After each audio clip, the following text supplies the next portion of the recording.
Hi, my name is Sylvie. I am a certified health coach and I help women look great and feel great through fasting and whole food nutrition. In today's video, I am going to share my intermittent fasting and keto results. I have been doing intermittent fasting without keto over the last 6 months probably. And that is what most of my videos talk about. I also have done a lot of different modified fasts. Modified fasting is another way that I was able to achieve my health goals and really heal my body. So at this point, I really felt amazing and I was at my goal weight. However, I felt that since many women who start with intermittent fasting are also curious about the keto diet, they want to experiment with the keto diet, and I felt that to share more about it, I should probably have some experience with it. So that's why I decided to do a 14-day keto diet experiment. And to be honest, I was a little bit reluctant at first because I really enjoyed the food freedom that intermittent fasting affords. I really didn't want to start counting carbs and worrying about measuring my foods. It just felt like another restriction that I didn't need. But I decided to do it anyway. And it turns out it was not as hard and time-consuming or complicated as I thought it would be. So what I did is I created a 7-day meal plan, which you can download a PDF version of by clicking on the link in the description below. And in that meal plan, I made sure that all the recipes were super simple and easy to modify just a little bit to feed the rest of your family. You never have to spend a long time in the kitchen. All the recipes will take you less than half an hour to prepare. And they are delicious. They don't involve much dairy at all. And all the calculations are done. You don't have to worry about how many carbs you're consuming if you follow the quantities because it's all there for you. And so since I did that ahead of time, when I was actually doing my keto experiment, it was super easy. I would just follow my recipe and I knew I was eating what I should be eating. I was not getting too many carbs and it was much simpler than I anticipated, and I don't know why I didn't try it before.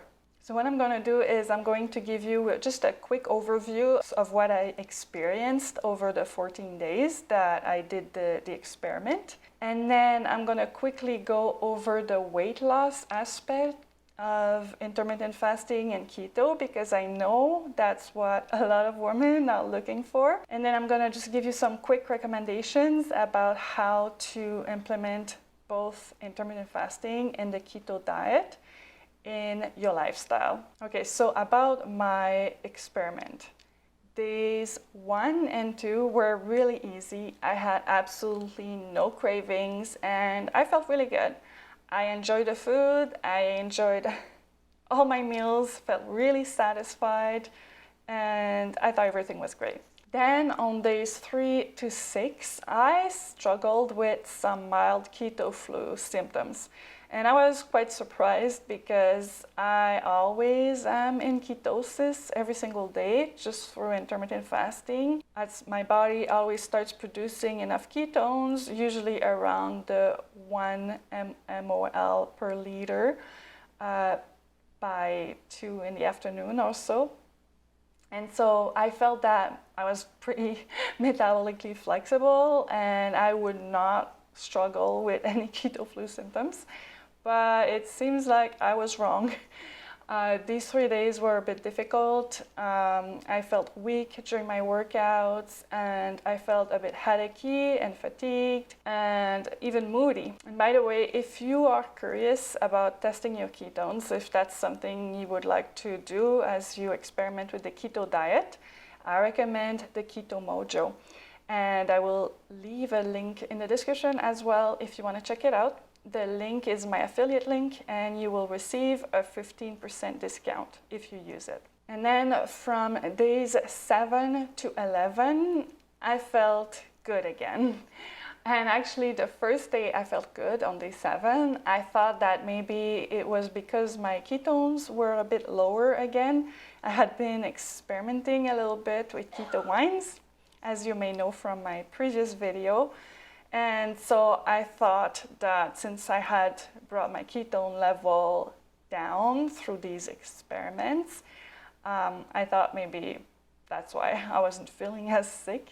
But it turns out it wasn't the case, because the next day my ketone levels went through the roof. I had a much higher level than I've ever experienced before. It was 2.2 mmol per liter. And then I was still feeling amazing. I still didn't have any keto flu symptoms, so I was obviously over the hump.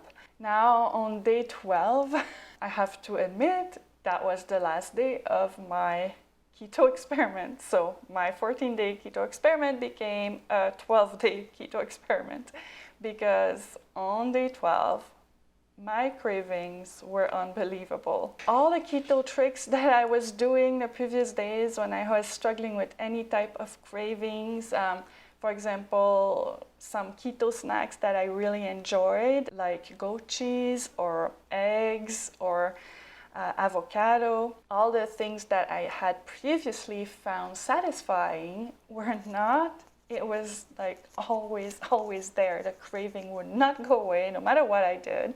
And another thing that I found in the past is that most cravings, if you wait about 2 hours, they go away, but not on day 12. It occurred to me that there must be a reason why my cravings were so intense. And I remembered that most fasting experts recommend that women do not practice the keto diet during the 7 days leading up to their period. So the last 7 days of your cycle, basically.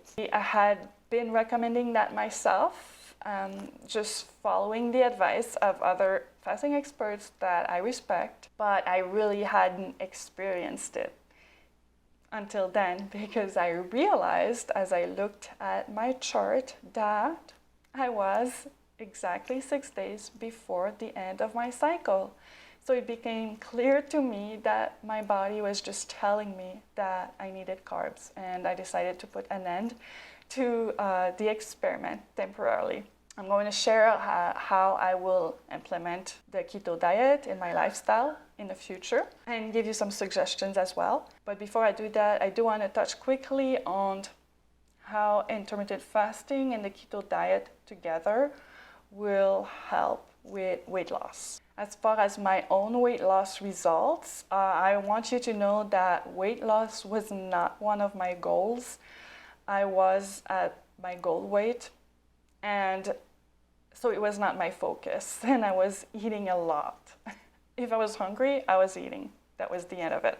But even then, I found myself dropping some pounds. On the second day, I lost 4 pounds of water weight, which is very typical. You'll often hear that people who go on a low carb or a keto diet will lose a lot of water weight during the first few days, because the consumption of carbs will cause water retention. But then during the rest of the experiment, I lost another 2 pounds, which is a lot for me because I am so close to my goal weight. It just takes much longer when you are close to goal weight to lose weight. And all throughout the months that I was losing weight because I wanted to lose weight, my weight loss was typically around 2 pounds a month.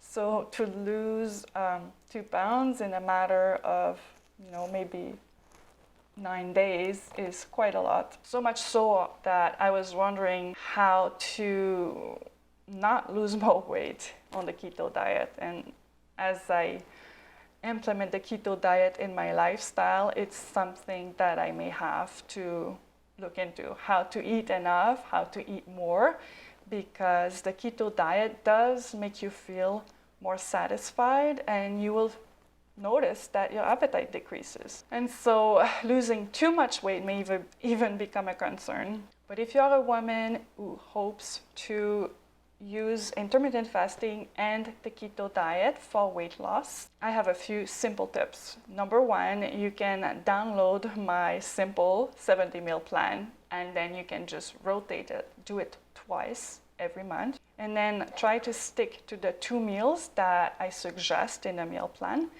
But if you feel too hungry, add some keto approved snacks and start your 14-day keto period at the beginning of your cycle so that you do not end up like I did, having to eat keto at the end of your cycle. And lastly, I also recommend that you keep in mind that weight loss is always a long-term project. We're not into crash diet, and any practice that you implement to lose weight, you will have to maintain long-term to keep the results. In summary, I'm really happy with my intermittent fasting and keto results. I am very surprised at how much I enjoyed it.